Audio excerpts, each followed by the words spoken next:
একটু আজকে দুপুরে মাছের ঝোল বানাবো, তার জন্য মাছগুলোকে ভালো করে ধুয়ে নুন হলুদ মাখিয়ে নিয়েছি। আর এদিকে কড়াইতে তেল দিয়েও কটা বসিয়ে দিয়েছি ভাজতে। দুপুরে রান্নাবান্না চলছে।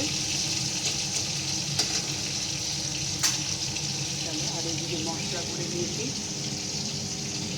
1 চামচ নুন হলুদ ধনের গুঁড়ো জিরের গুঁড়ো 1 চামচ আর লঙ্কার গুঁড়ো। এটা জল দিয়ে মশলাটা ভিজিয়ে রাখবো, তাহলে ভালো হবে।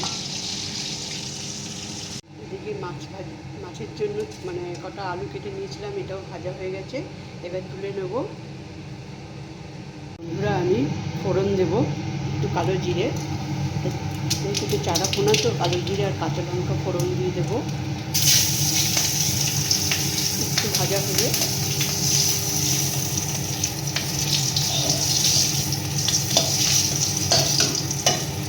এবারে মশলাটা ছেড়ে দেবো।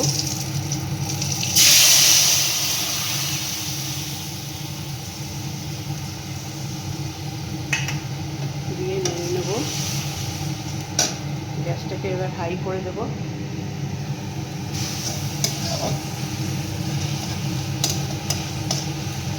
ভালো করে মশলাটা কষিয়ে নেব।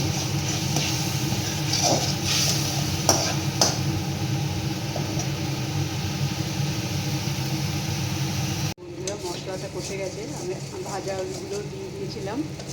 এবারে তেল ছেড়ে এসছে, এবারে আমি জল দিয়ে দেবো।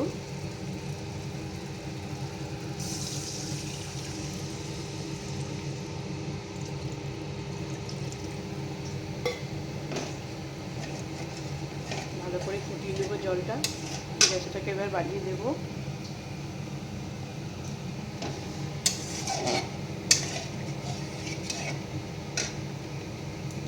ঝোলটা ফুটে গেছে, এবারে আমি মাছটা ছেড়ে দেবো।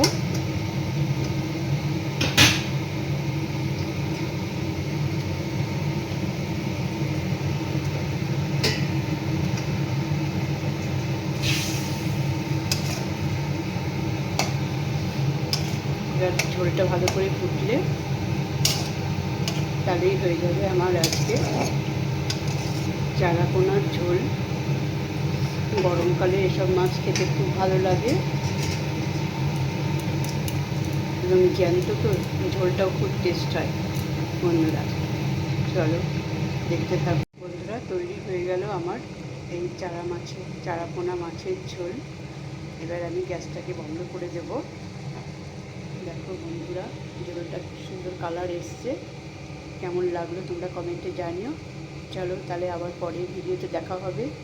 সবাই ভালো থেকো, সুস্থ থেকো।